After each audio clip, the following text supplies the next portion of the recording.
여러분 반가워요. 여러분의 목사님 이철이에요. 지난 시간까지 해서 우리는 구약 성경의 내용을 다 끝냈어요. 여러분이 여기까지 착실히 따라왔다면 여러분은 구약 39권에 해당하는 내용을 얼추 다 훑어본 거예요. 자주 강조하지만 성경의 내용을 요약 정리하는 이 영상으로는 부족함이 있어요. 여러분이 꼭 직접 성경을 펼쳐봤으면 좋겠어요. 자, 이 시간에도 하나님의 사랑으로 푸는 성경 이야기 계속 이어가도록 하죠. 이스라엘과의 사랑 이야기 또한 이스라엘이 강대국에 의해 멸망당하면서 짝사랑으로 끝나는 듯해 보였죠. 인간을 향한 하나님의 사랑은 다음으로 이어질 수 있을까요? 본격적으로 신약 성경의 이야기를 살펴보며 우리 하나님의 못다한 사랑 이야기 들어보도록 하죠.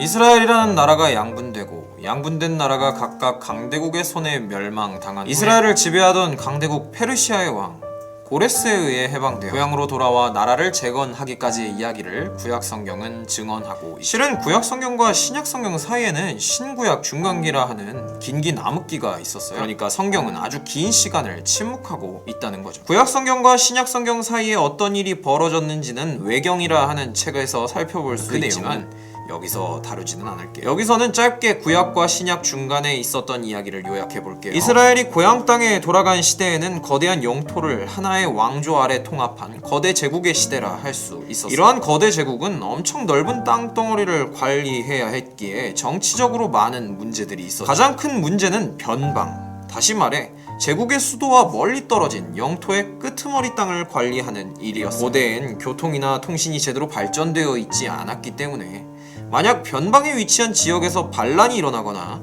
다른 나라가 침입할 경우에 대응이 쉽지 않았어요. 많은 군인들을 이끌고 먼 거리를 직접 발로 뛰었어야 했으니 이러한 문제를 해결하기 위해 제국은 일부 충직한 민족에 한하여 스스로 나라를 통치할 자유를 인정했어요. 제국이 자유를 인정한 나라는 변방의 방파제 역할을 해서 제국의 영토 관리를 더욱 수월하게 했죠. 이스라엘은 바로 이러한 제국의 방파제 역할로 많은 시간을 보냈어요. 그러니까 얼마간 독자적인 나라이긴 했지만 언제나 강대국에 속해 있는 반쪽짜리 자유국가예요. 처음엔 페르시아라는 강대국의 지배를 받다가 후엔 알렉산더 대왕의 헬레니즘 제국이 4개로 분열된 후로는 잠시 프톨레미 왕조와 셀류코스 왕조의 지배를 받다가 나중엔 로마 제국에 의해 지배를 받았죠. 이 기간 동안 이스라엘 역사는 암흑기였어요. 때로 자신들을 지배하는 거대 제국에게 반란을 일으켜 완전한 자유를 얻으려는 시도도 있었지만 이러한 시도의 끝은 언제나 피로 물들어 있었어요. 물론 거대 제국에 적대적인 세력들만 있었던 건 아니었어요. 대다수의 관리들과 성직자들은 거대 제국 편에 붙어 아첨하는 사람들이었죠. 마치 우리나라 일제강점기 때의 친일파들처럼 말이에요.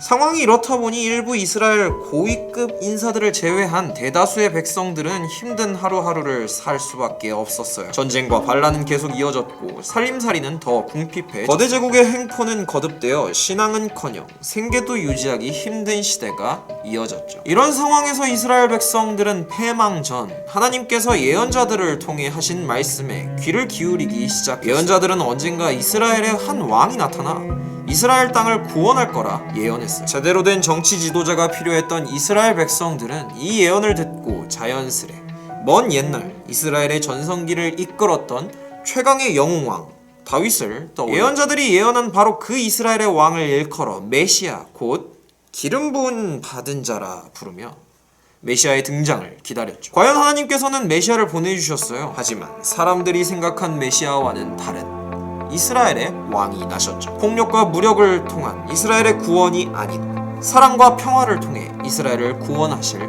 메시아. 모두의 예상을 깨고 한 아기가 이 땅에 태어났어요. 장차 메시아가 될 아기였죠. 놀랍게도 이 아기는 참 인간이었지만 동시에 참 하나님, 곧 하나님 자신이었어요. 하나님은 인간에 대한 자신의 사랑을 위해 직접 인간이 되시기로 작정하셨어요. 한 아기가 이 땅에 태어남으로써 하나님의 4번째 사랑 이야기가 시작돼요. 이 아기의 이름이 바로 예수, 우리 주 예수 그리스도예요.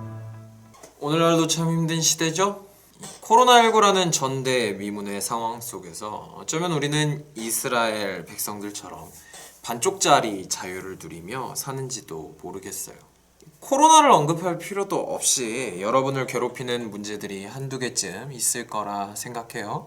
인생의 어려운 문제 상황 속에서 하나님을 믿는 우리는 이스라엘 백성들이 그러했듯 하나님의 구원을 바라며 기도로 그 구원을 기다리고 있어요. 특별히 목사님은 오늘 들은 성경 이야기를 통해 여러분이 딱 한 가지 사실을 기억했으면 좋겠어요. 하나님의 구원하심은 우리의 생각을 뛰어넘는다는 사실 말이죠.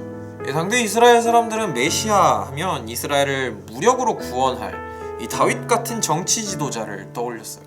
하지만 하나님의 생각은 달랐죠.